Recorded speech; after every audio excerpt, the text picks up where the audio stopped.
A haunting tale of arranged marriage, hidden secrets, and forbidden love that will leave you breathless. When 20-year-old Victoria Sterling is forced into marriage with the cold billionaire Damian Cross to pay her father's debts, their wedding night reveals shocking truths that change everything.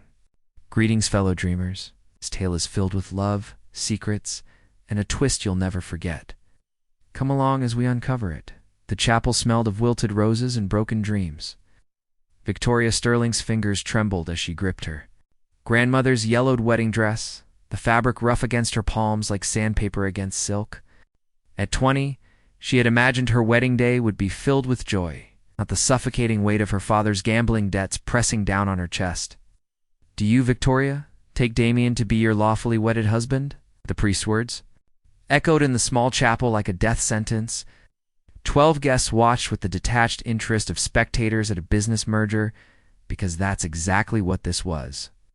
Damian Cross stood beside her, 6 feet 3 inches of cold marble wrapped, in an expensive suit. His steel-gray eyes held no warmth, no emotion. Nothing but the calculating gaze of a man who had just acquired a valuable asset. At 32, he needed a wife to secure his grandfather's inheritance. She needed her father's freedom from the loan sharks circling their small farm like vultures. "I do." The words scraped her throat raw. "And do you, Damian, take Victoria to be your lawfully wedded wife?" "I do." His voice carried the enthusiasm of someone signing a mortgage. The platinum ring slid onto her finger with the weight of chains. His touch was brief, impersonal, like handling expensive china he had no intention of using. The reception lasted exactly 2 hours. Victoria sat at the head table, untouched food growing cold on her plate, while Damian discussed stock portfolios with his associates. He never looked at her. Not once. She was a ghost at her own wedding, invisible except for the legal documents that now bound them together. The Cross Mansion loomed against the darkening sky like a medieval fortress, its 50 acres of manicured grounds stretching into shadows. 30 rooms of marble and mahogany, all empty of warmth.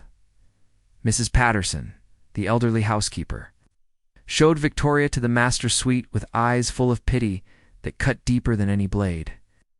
"Mr. Cross asked me to prepare the blue guest room," Mrs. Patterson said quietly, "but I thought you might prefer the master suite tonight." Victoria nodded, though she knew Damian had no intention of sharing anything with her beyond a name. The master bedroom was a monument to loneliness. Deep burgundy walls, antique furniture that probably cost more than her father's farm, and a massive four-poster bed draped in silk that whispered of other women, other nights, other hearts he had left broken in his wake. She changed into a simple white nightgown, her reflection in the ornate mirror showing a girl trying to be brave while terror pooled in her stomach like ice water. When Damian entered an hour later, his jacket and tie were gone, his shirt unbuttoned. At the collar, he moved like a predator, confident and controlled, a man accustomed to taking whatever he wanted. "You understand why we're here," he said, his voice businesslike. He didn't look at her face, his gaze scanning the room as if checking items off a mental inventory. Victoria's heart hammered against her ribs. "I understand." But she understood nothing. Not about what was about to happen. It's not about the man who was now her husband. Not about the secret already growing inside her that would change everything. Damian approached the bed where she sat, perched like a frightened sparrow. When he reached for her, she flinched, and for the first time that day, he actually looked at her face. "You've never done this before." It wasn't a question. She shook her head, unable to find her voice. Something flickered in his eyes. Surprise. Maybe annoyance at this unexpected complication. What followed was efficient, rather than passionate. A business transaction completed with the same cold precision he brought to his corporate deals. He wasn't cruel, but he was completely absent emotionally, treating her body like a contract that needed to be signed and filed away. Victoria bit her lip to keep from crying out, gripping the silk sheets as pain shot through her body like lightning. When it was over, Damian immediately moved away, already reaching for his clothes. "I leave for Tokyo tomorrow morning," he said. Without looking back, "Mrs. Patterson will see to anything you need." The door closed behind him, with a soft click that sounded like a gunshot in the silence. Victoria lay alone in the enormous bed, feeling the unfamiliar ache between her legs and the deeper ache in her chest. Lights twinkled like distant stars in a universe that suddenly felt impossibly far away. 3 weeks later, as morning sickness bent her over the marble bathroom floor, Victoria realized that their cold wedding night had created something neither of them had planned for. She was carrying Damian Cross's child. Dr. Morrison's weathered hands folded the test results with the precision of a funeral director closing a casket. The family physician had arrived discreetly, as all cross-family business was conducted, but his eyes held a warmth that Victoria hadn't felt in weeks.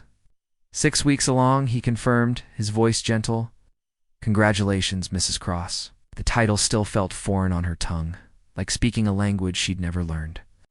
Victoria sat in the sun-drenched morning room, her hand instinctively moving to her still flat stomach. Inside her, a tiny life was growing. Damian's child, the heir to an empire built on cold calculation and emotional distance. Have you told? Your husband? Victoria shook her head. How could she tell a man who treated her like expensive furniture that she was carrying his future? Would he think she had planned this? That she was trying to trap him permanently in their business arrangement? He's in Tokyo, she whispered. He calls twice a week. Status updates, really. Weather. Stock prices. How the staff is treating me. Doctor? Morrison's eyes crinkled with understanding. The Crossmen have always struggled with emotions, dear. Damian's grandfather was the same way. Built walls so high they forgot there were doors. After he left, Victoria wandered the mansion's marble halls like a ghost. 30 rooms of luxury that felt like a beautiful prison.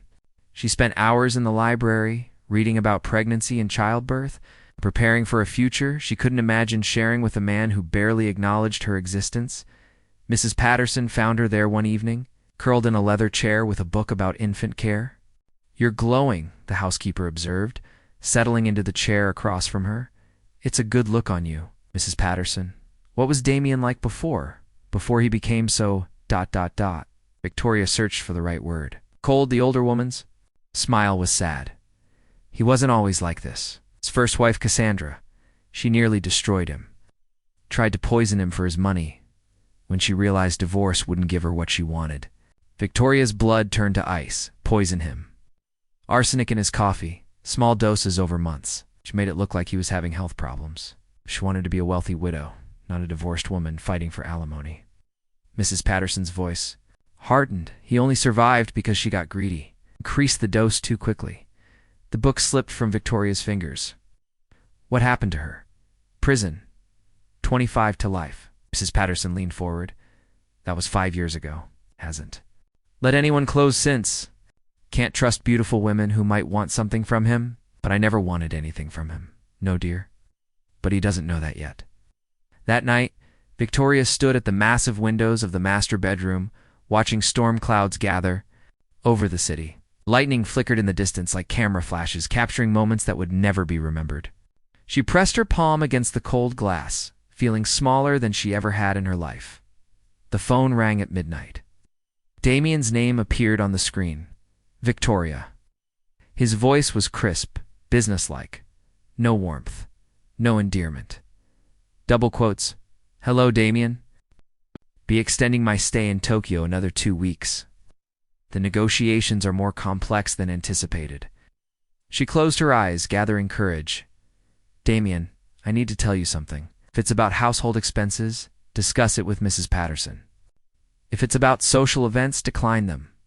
I have no interest in playing happy couple for society pages. It's not about expenses." Her voice cracked. "It's about us. It's about what happened on our wedding night." Silence stretched between them like a chasm. She could hear the distant hum of a city that never slept, traffic and sirens, and the heartbeat of millions of people who had no idea her world was about to shatter. "What about it?" His tone was dangerously quiet. "I'm pregnant." The silence that followed was so complete, she wondered if the connection had been severed. She could hear her own heartbeat, the whisper of silk curtains in the breeze from the air conditioning, the distant rumble of thunder. "Pregnant," he repeated, the word like it was in a foreign language.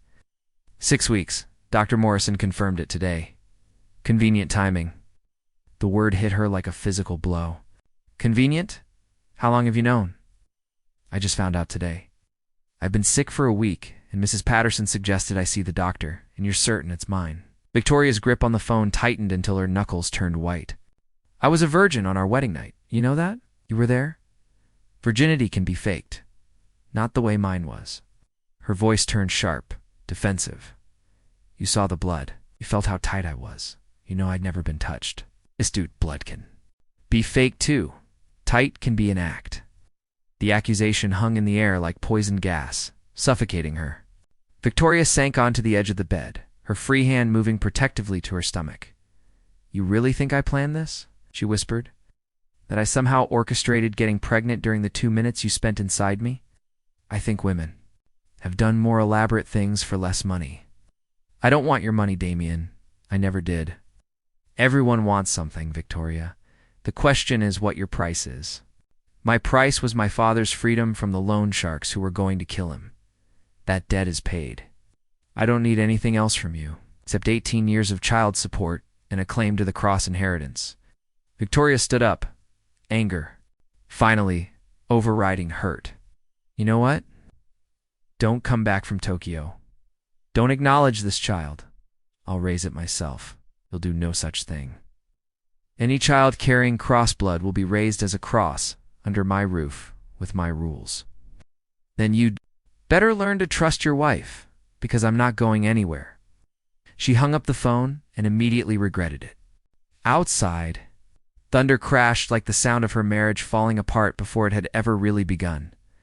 But as she lay in the enormous bed that night, one hand on her stomach and the other clutching her grandmother's wedding ring, Victoria made a decision that would change everything. She was done being the victim in her own story. Damian returned from Tokyo like a storm front, all sharp edges and barely contained energy. Victoria heard his car in the driveway at 3 a.m, the Aston Martin's engine cutting through the silence like a blade. She lay in the master bedroom pretending to sleep, her heart hammering as his footsteps echoed through the marble halls. He didn't come to their room. The next morning, she found him in his study, surrounded by legal documents and coffee that had gone cold hours ago. His shirt was wrinkled, his usually perfect hair disheveled, stubble darkening his jaw. He looked like a man who hadn't slept in days. We need to talk, Victoria said, stepping into the room. His steel-gray eyes lifted to hers, and she saw something she hadn't expected. Exhaustion, not just physical, but emotional. As if the past 2 weeks had stripped away layers of armor he'd spent years building. Sit. He gestured to the leather chair across from his desk. Victoria remained standing. I'm not one of your employees, Damian, no. You're my wife, Carrion, my child, which makes this conversation significantly more complicated. She moved to the window instead, looking out at the grounds where gardeners were trimming roses with surgical precision. Everything in Damian's world was controlled, managed, perfect, except for her, except for the life growing inside her that neither of them had planned. I had the pregnancy confirmed by 3 different doctors, she said, without turning around. Blood tests, ultrasounds, genetic markers. It's your child, conceived on our wedding night. If you want a paternity test, we can do that too. But you'll have to wait until the baby's born. I don't need a paternity test. Victoria spun around. You don't? Damian was studying her with an intensity that made her skin burn. I had you investigated. Did? Words hit her like ice water. You what? Complete background check? Financial records? Medical history? School transcripts? Employment records? Social media activity going back to high school? He stood up, moving around the desk with predatory grace. You want to know what I found? Victoria's hands clenched into fists. Tell me nothing. Absolutely nothing suspicious. No secret bank accounts. No hidden debts. No history of manipulation or deception. No previous relationships beyond a few innocent dates in high school that never went past hand-holding. He stopped directly in front of her. You're exactly what you appear to be. Small-town farm girl who got caught up in her father's mistakes and sacrificed herself to save him. Then why did you accuse me of lying? Because that's what I do. I assume the worst about people because it's usually true. His jaw tightened. but not about you. Victoria felt tears threatening. You hurt me, Damian. You made me feel like some kind of gold-digging whore when all I've ever done is try to honor the agreement we made. I know. His voice was barely above a whisper. And I'm sorry. The apology hung between them like a bridge neither of them knew how to cross. Victoria had steeled herself for another fight, not for vulnerability from a man she'd assumed was incapable of it. Your investigator, she said carefully. Did he tell you about my medical history? Complete medical records from birth to present. Why? Victoria took a deep breath. Then you know I've never been on birth control. Never had any reason to be. I was saving myself for marriage, just like my parents taught me. Damian's eyes narrowed. What are you saying? I'm saying that night, our wedding night, I was at the peak of my fertility cycle. Should have warned you, but I was so scared, so overwhelmed, I didn't think about it. I didn't think about anything except getting through it without falling apart completely. The color drained from Damian's face. You're telling me this pregnancy was inevitable? Not inevitable, but highly likely. A 20-year-old woman, completely fertile, no birth control, having unprotected sex during ovulation? Victoria's voice grew stronger. Basic biology? Damian, your investigator should have included a fertility specialist in his research. Damian sank into his chair as if the weight of realization had physically struck him. Jesus Christ. You want to know what I think? Victoria moved closer to his desk, her fear transforming into something fiercer. I think you wanted to believe I was lying because it would be easier. Because if I was just another Cassandra, you could keep your walls up. You could treat this marriage like the business transaction you intended it to be. Victoria, but I'm not Cassandra. I never wanted your money. I wanted to save my father and honor the deal we made. And now I want to protect this child from becoming another casualty of your inability to trust anyone? Damian looked up at her, and for the first time since their wedding day, she saw past the cold facade to the broken man underneath. You have no idea what she did to me. Then tell me. She made me believe she loved me. For 2 years, she was perfect, supportive, understanding, passionate. She made me think I'd finally found someone who wanted me for who I was, not what I could give them. His voice turned bitter. Turns out she was just a better actress than most. Victoria felt her anger deflate. I'm not acting, Damian. How do I know that? Because I'm telling you right now that I don't love you. I barely know you. And I'm grateful for what you did for my family. I'm going to do everything in my power to be a good wife and mother. Even if you never feel anything for me beyond legal obligation. The honesty seemed to stun him into silence.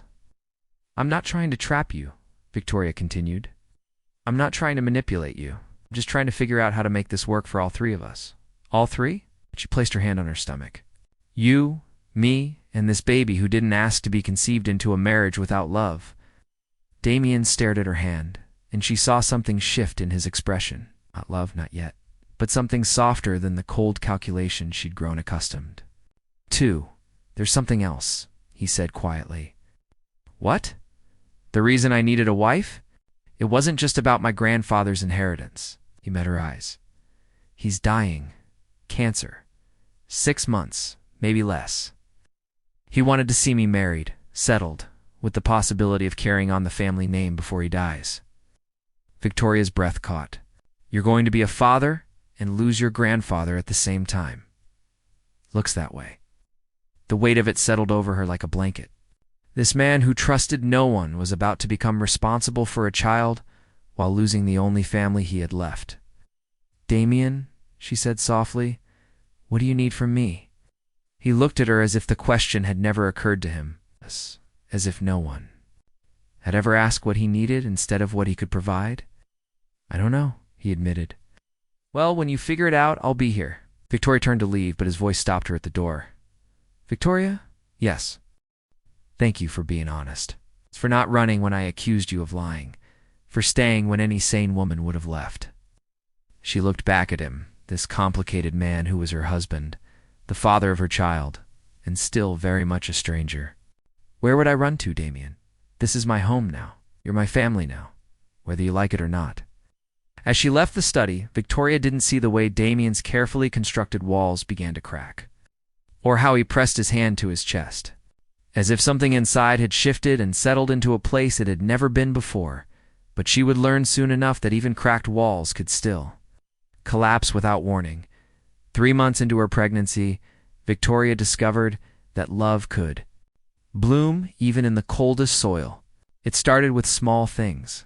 Damian leaving prenatal vitamins on her nightstand. Fresh flowers appearing in the rooms where she spent her time. A rocking chair delivered to what was slowly becoming the nursery.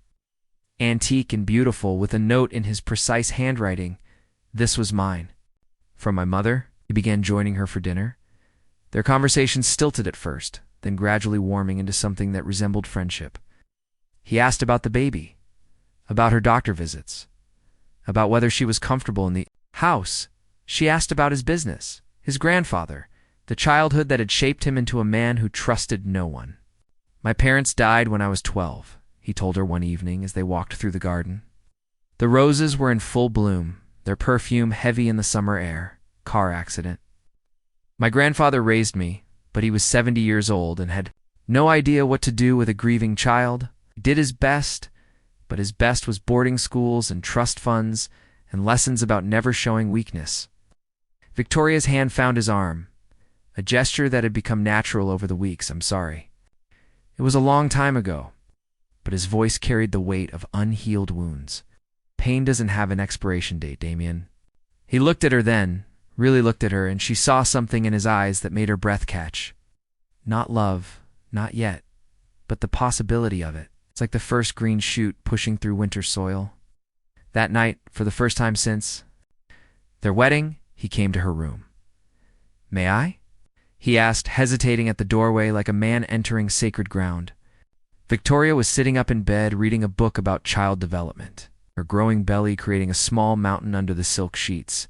She nodded, moving over to make room for him, settled beside her, careful not to touch, and they sat in comfortable silence. Then tentatively he reached out and placed his hand on her stomach. "Does it hurt?" he asked. "When the baby moves, sometimes, but it's a good hurt. Like hope feels when you're afraid to have it." His hand was warm through the thin fabric of her nightgown, and Victoria felt the baby respond to his touch, a flutter of movement that made them both go still. "There," she whispered. "Did you feel that?" Damian's eyes widened. Was that child saying hello? Something broke in Damian's face then. All the careful control he'd maintained for months, cracking like ice in spring. He leaned down and pressed his forehead against her belly, his shoulders shaking with silent sobs. Victoria's hand found his hair, stroking the dark strands as he fell apart against her. "It's okay," she murmured. "It's okay to be scared. It's okay to feel something." When he finally looked up, his eyes were raw with emotion. "I'd want this. A family. A child. Someone to care about more than myself. And now I'm terrified I'll lose it all." Victoria cupped his face in her hands, thumbs wiping away tears that he probably hadn't shed in 20 years. "You won't lose us, Damian. We're not going anywhere." He kissed her then, soft and desperate, and full of all the words he couldn't say. She kissed him back, pouring her own growing feelings into the connection between them when they broke apart. Both were breathing hard. "Victoria," he began, but she pressed her finger to his lips. "I know, we don't have to say it yet. We don't have to name what this is becoming. We just have to trust it." That was their mistake. Trusting in something too fragile to survive what was coming. 2 weeks later, Victoria was in the nursery. Hanging curtains she'd sewn herself. When she heard voices in the hallway, Damian was talking to someone, his tone sharp with anger. "I don't care what your investigation found. I want you to dig deeper. Mr. Cross, I've been through everything twice. There's nothing there. Your wife is exactly what she appears to be. And explain this." Victoria moved closer to the partially open door, her heart beginning to race. Through the crack, she could see Damian holding a manila folder. "Bank records," the other man said. "Deposits made to her father's account over the past year. Always the same amount. Always from an untraceable source." Victoria's blood turned to ice. She pressed her hand to her mouth to keep from gasping. "How much?" Damian's voice was deadly quiet. $50,000. Every month for 12 months. Started exactly 1 year before your wedding. $600,000? Damian's laugh was bitter. More than enough to pay off her father's gambling debts without my help? Mr. Cross, there could be an explanation. There is an explanation. I've been played by an expert. She's been funded by someone who wanted her placed in this house, in this marriage, in my bed. Victoria's legs gave out. She sank to the floor of the nursery, her back against the wall, as her world collapsed around her. What do you want me to do? The investigator asked. Find out who's been paying her, and find out why. And Mrs. Cross, my wife? Damian's voice turned cold as winter steel. She's about to discover that I'm not nearly as naive as she thought. The footsteps moved away down the hall. Victoria sat on the nursery floor, surrounded by soft yellow walls and hand-sewn curtains, and the rocking chair from Damian's childhood, feeling like she was drowning in someone else's life, because she had no idea who had been making those deposits. To her father's account, no idea who might have orchestrated her marriage to Damian Cross? No idea. Why someone would pay that much money to place her in this house. But she knew Damian would never believe her, and she knew that whatever fragile trust they'd built over the past months was about to be shattered beyond repair. That evening, Damian didn't come to dinner. He didn't come to her room. Avoided her completely, and when she tried to approach him in his study, he looked at her with eyes full of betrayal and disgust. Don't, he said, his voice sharp as a blade. Whatever lie you've prepared, whatever explanation you think will work, just don't. Damian, I don't know what you think you've discovered, but $600,000, Victoria? Paid. To your father, over the course of a year. It's money you somehow forgot to mention when you were playing the sacrificial daughter saving her family. Victoria felt the floor tilt under her feet. What are you talking about? The act stops now. We both know you're here for a reason, and it has nothing to do with your father's debts. The question is what you really want and who's paying you to get it. I don't know about any money, Damian. I swear to you, I have no idea what you're talking about. But even as she said it, Victoria realized how it must look, how perfectly it fitted the pattern of women who had tried to use him before. Get out, Damian said quietly. This is my room too. Not anymore. Pack your things. You can stay in the guest wing until the baby comes. After that, we'll discuss custody arrangements. You're throwing me out? Without even listening to my side? Damian stood up, his height making him look like a dark angel of judgment. Your side is that you've been lying to me for months? It's your side. Is that you've been playing victim? While someone else pays you to be here. Your side is that everything between us has been an elaborate con game. The baby is still mine. And I'll make sure it grows up knowing exactly what kind of woman its mother really is. Victoria felt something die inside her chest. Something tender and new that had been growing despite all her attempts to guard her heart. I love you, she whispered, the words torn from her soul. Damian's face turned to stone. Congratulations. That's the most convincing lie you've told yet. As Victoria left the study, her heart breaking with every step, neither of them noticed the figure watching from the shadows of the hallway. Someone who had been very carefully orchestrating their destruction from the beginning. Someone who was about to make their final move. Victoria had been living in the guest wing for 2 weeks, and she discovered who had been orchestrating her life. She found the letter slipped under her door on a cold October morning. Her name written in elegant script across expensive stationery. Inside, more money than she'd ever seen in her life, and a note that made her blood freeze. Your services are no longer required. The final payment, as promised. Damian Cross will lose everything he loves, just as he cost me everything I loved. His grandfather dies knowing his heir married a whore. His child will grow up knowing its mother was bought and paid for. Thank you for playing your part so perfectly. See, Victoria's hands shook as the pieces fell into place. See, Cassandra, Damian's first wife? The woman who had tried to poison him. But Cassandra was supposed to be in prison. She grabbed her phone, fingers flying over the keyboard as she searched. For any information about Cassandra Cross, what she found made her legs give out. Released on a technicality 6 months ago, the evidence that had convicted her had been ruled inadmissible due to an illegal search. She'd been free for months, free and planning her revenge. Victoria was still staring at the screen when Mrs. Patterson knocked on her door. "Mrs. Cross. There's a woman here to see you. Says it's urgent." Victoria found her in the morning room, elegant and beautiful in the way that comes from expensive breeding and careful maintenance. Blonde hair perfectly styled, designer clothes that probably cost more than most people's cars, and cold blue eyes that held no warmth whatsoever. "Hello, Victoria." Cassandra's voice was cultured silk hiding razor blades. "We haven't been properly introduced. I'm Cassandra Cross. Well, Cassandra Whitmore now. I went back to my maiden name after that unpleasant business with Damian. You're supposed to be in prison. Technicality. It's amazing what money and good lawyers can accomplish." Cassandra settled into a chair as if she owned the house. "I hope you enjoyed your little romance with my husband, though I suppose he's your husband now. How confusing these legal entanglements can be." "What do you want?" "What I've always wanted. For Damian Cross to lose everything he cares about, the way he cost me everything I cared about." Victoria felt the baby move inside her, as if responding to the tension in the room. "You used me. I rescued you. Your father really did owe money to some very dangerous people.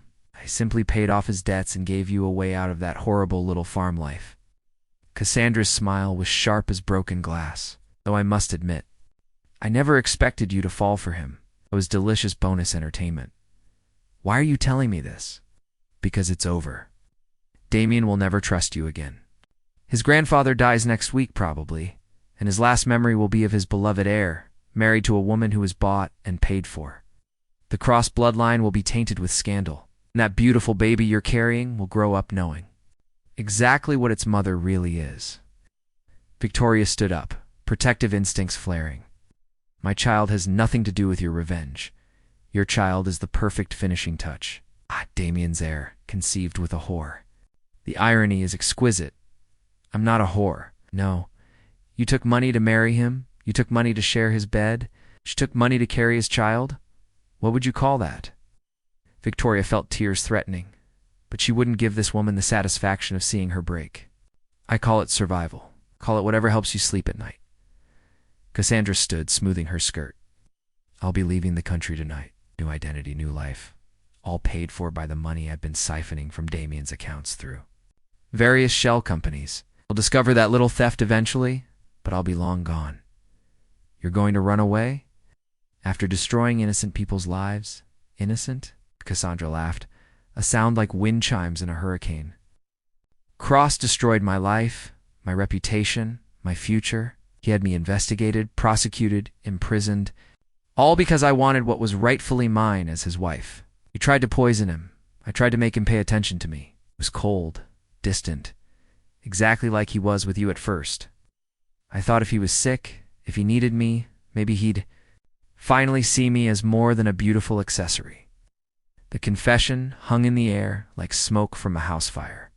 Victoria stared at this woman who had orchestrated her entire life, who had used her as a weapon against the man she'd come to love. "You're insane. I'm a woman scorned." "There's a difference." Cassandra moved toward the door. "Enjoy your broken marriage, Victoria. You've earned it." But Victoria wasn't done. "Wait." Cassandra paused, eyebrow raised. "You made one mistake," Victoria said quietly. "Oh, and what's that?" "You assumed I'd run away when the truth came out. You assumed I'd give up on him the way you did when things got difficult, and you won't." Victoria placed both hands on her stomach, feeling her child move beneath her palms. "I'm not you, Cassandra. I don't give up on the people I love. How touching. Too bad love isn't enough to rebuild trust." After Cassandra left, Victoria sat in the morning room for a long time, watching the sun move across the marble floors. Then she made a decision that would change everything. She walked to Damian's study and found him exactly where she expected. Him to be surrounded by legal documents and empty coffee cups, looking like a man who hadn't slept in weeks. "I know you don't want to see me," she said from the doorway, "but I need 5 minutes." "Victoria, I told you Cassandra was here." The words stopped him cold. "Your first wife. She's been out of prison for 6 months, and she's the one who's been paying my father." Damian's face went white. "That's impossible. She's serving 25 to life. Conviction overturned on a technicality. She's been free and planning this whole thing." Victoria stepped into the room, holding out the letter and the money. She wanted you to lose everything you care about. She used me as a weapon. Against you? Damian took the letter with shaking hands, reading it twice before looking up at her. This could be fake. You could have written this yourself. I could have, but I didn't. Victoria moved closer to his desk. Damian, I know you have no reason to trust me. I know how this looks, but I'm asking you to make a choice. What kind of choice? You can believe that I'm a con artist who spent months falling in love with you as part of an elaborate scam. Or you can believe that we're both victims of a woman who wanted to destroy your life. Falling in love? His voice was barely audible. Told you that night before you threw me out. I love you, Damian. Love your damaged heart and your trust issues and the way you put honey in my tea without asking. I love how you talk to our baby when you think I'm not listening. I love the man you became when you let your walls down. Tears were running down her cheeks now, but she didn't wipe them away. But if you can't trust me, if you can't believe that what happened between us was real, then Cassandra wins. She gets exactly what she wanted. Damian set the letter down, his hands trembling. If this is true, if she really orchestrated everything, then I've been the worst kind of fool. We both were. She played us perfectly. Victoria. Moving around the desk. If I was wrong, if you're really innocent in all this, then I've spent 2 weeks putting you through hell while you're carrying my child. It doesn't matter now. What matters is what happens next. He reached for her face, cupping it gently in his hands. What happens next is I spend the rest of my life making this up to you. If you'll let me, what about trust? Trust is a choice, he said, echoing words she'd spoken months ago. I choose to trust you. I choose to believe that what we built together was real, even knowing I was paid to be here. You weren't paid to love me. You weren't paid to fight. For us, when everything fell apart, you weren't paid to carry my child with grace and dignity while I treated you like a criminal. Victoria felt something healing in her chest, something that had been broken when he'd thrown her out of their room. I need you to know something. What? I never spent the money. Any of it. It's all still sitting in my father's account because something felt wrong about it from the beginning. I just didn't know what. Damian closed his eyes, pressing his forehead against hers. God, Victoria, I'm so sorry for not trusting you, for believing the worst, for letting her win. She didn't win. We're still here. We're still fighting for each other, are we? After everything I've put you through, Victoria took his hand and placed it on her stomach, where their child was moving restlessly. This baby is going to have parents who love each other, parents who choose trust over fear, parents who know that real love isn't perfect, but it's worth fighting for. Damian kissed her then, desperate and grateful and full of promises he intended to keep. When they broke apart, both were crying. I love you, he whispered against her lips. I've loved you since the night you told me you weren't going anywhere. I was just too scared to admit it. I love you too, even when you're being an idiot, he laughed. The first real laugh she'd heard from him in weeks. Marry me? We're already married? Marry me again, the right way? With love instead of contracts? With promises we both choose to make. Victoria smiled, feeling hope bloom in her chest like flowers after rain. Ask me properly. Damian got down on one knee right there in his study, taking her hands in his. Victoria Cross, will you do me the honor of becoming my wife?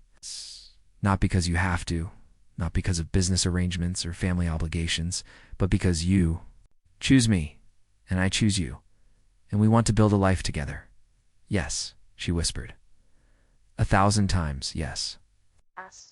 As he stood and kissed her again, Victoria felt their child move between them, as if celebrating the family that was finally, truly, beginning. Outside, the first snow of winter was falling, covering the grounds in pristine white, a fresh start, a clean slate, and in the distance, a plane lifted off from the airport, carrying Cassandra Whitmore toward whatever new life she thought money could buy, but in the mansion that had once felt like a prison, to people who had learned to trust.